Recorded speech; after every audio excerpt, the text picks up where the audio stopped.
Delighted to be joined by Tim Farron. Anushka was just talking about the whole issue of resources. How are you doing on money? Pretty well, and we haven't got enough. Anybody out there feeling generous should consider the Liberal Democrat bank account is still open for business.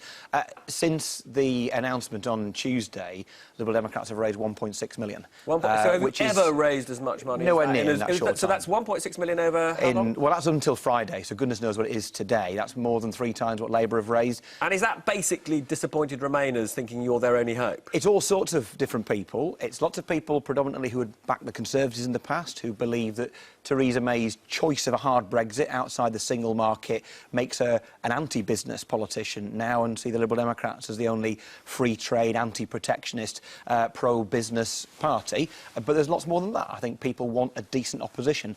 Many people, I think, who are supporting us actually include those who voted to leave in the referendum last June, but just think Britain needs a decent opposition. So just to be clear, I mean, because I thought Anushka's analysis was very interesting, there are lots of smaller majorities for you to overturn in seats that voted to leave.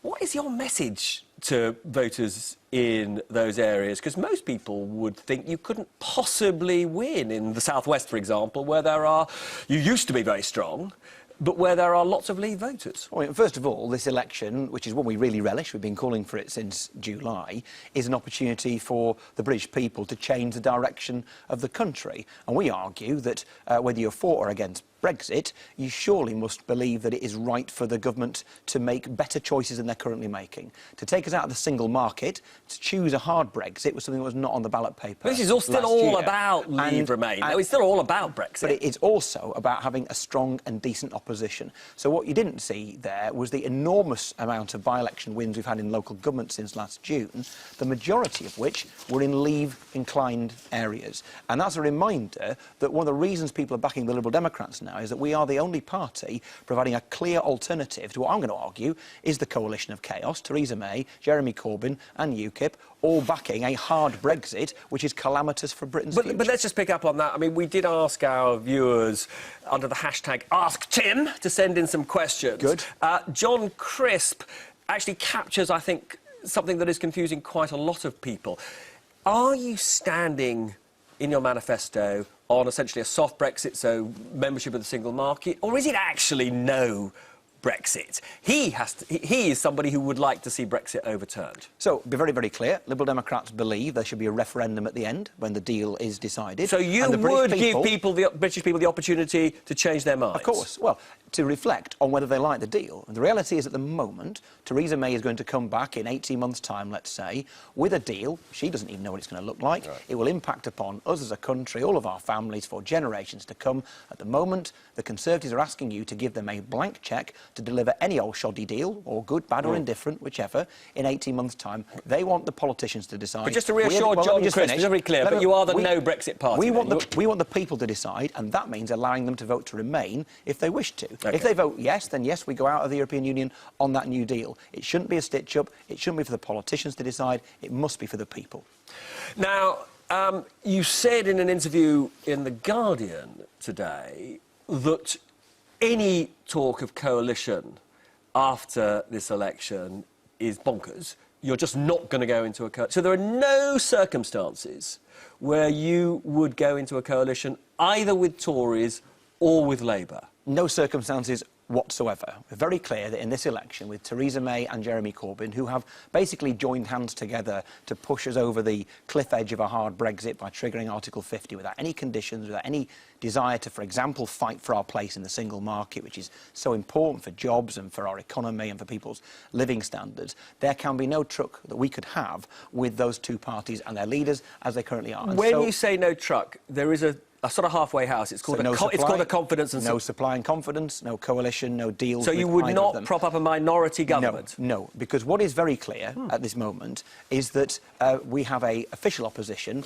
which is not behaving like an alternative government, but is not even behaving like an opposition. It is neither fish nor fowl on the biggest issue that has faced us for generations. What Britain needs in this election is clarity and a contest. Theresa May has called this election because she believes it will be a coronation. The Liberal Democrats are determined to make it a contest with a clear alternative position. And I don't want people thinking a vote for the Liberal Democrats is a proxy for anything else. A vote for the Liberal Democrats is for a strong opposition that will challenge the Conservatives on the NHS, on education, on the reduction in funding for the armed forces and for our police, for example, but also challenge the government on Brexit to make sure that they fight to keep it in the single market and give the British people the final say at the end. Now, the policy that most people think devastated your vote in the last election was, when you were in coalition, the decision to back the rise in student fees.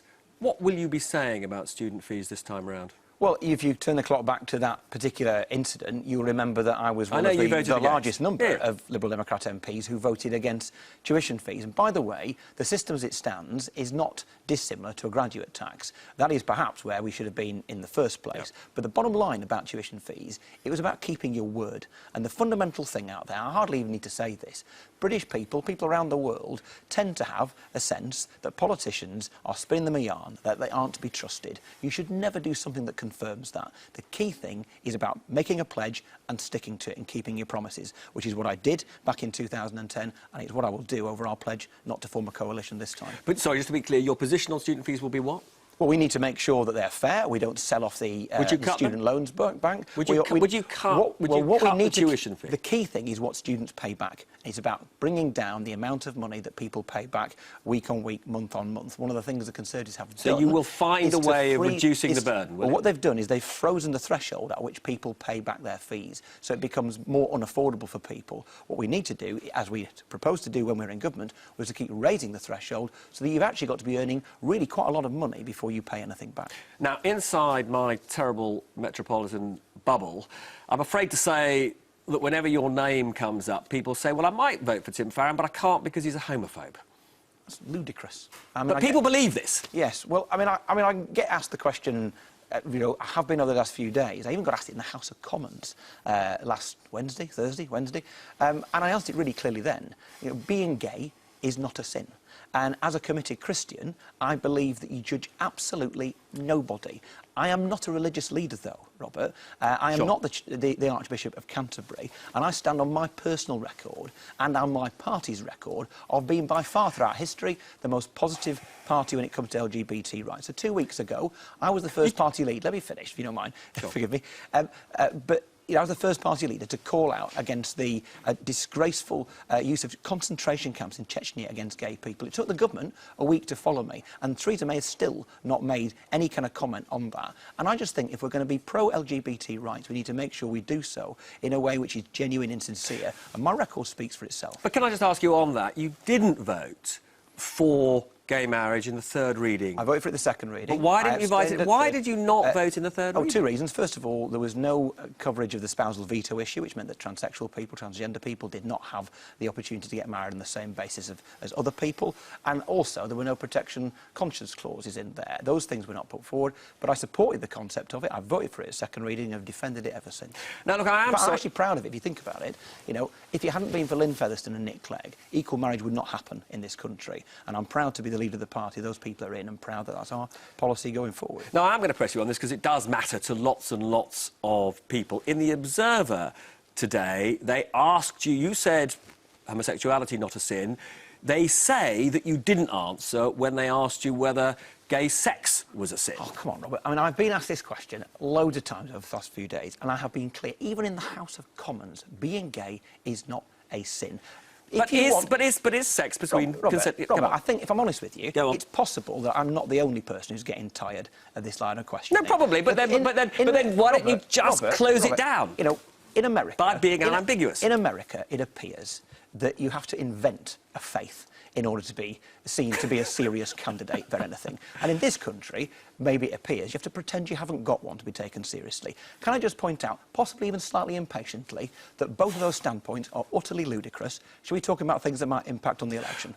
Well, faith does matter. Will you be bringing then faith into your campaign at all? I have always been somebody who believes very strongly in a secular society. So I'm a free church person, right. but I also believe very much the Church of England should be disestablished. I think it is wrong in a free society. It's wrong for the church, for one thing, to be the state church. I think it's bad for a free society to have a state religion. So in your vision of liberalism, as it were, everybody should be free to behave in terms of their own conscience, but the state should have no role in the promotion of faith whatsoever. It's bound to have an impact on one's worldview. I mean, if you ask me why I've spent so much time in refugee camps over the last couple of years, yes, my faith has a massive impact on my sense that everybody is created equal, and an absolute sense of affront to dignity, human dignity, to see people treated in that way. So it's bound to affect your outlook and your worldview. But the notion that you impose personal morality, religious morality on other people is an outrage and is actually contrary to the teaching of the Bible,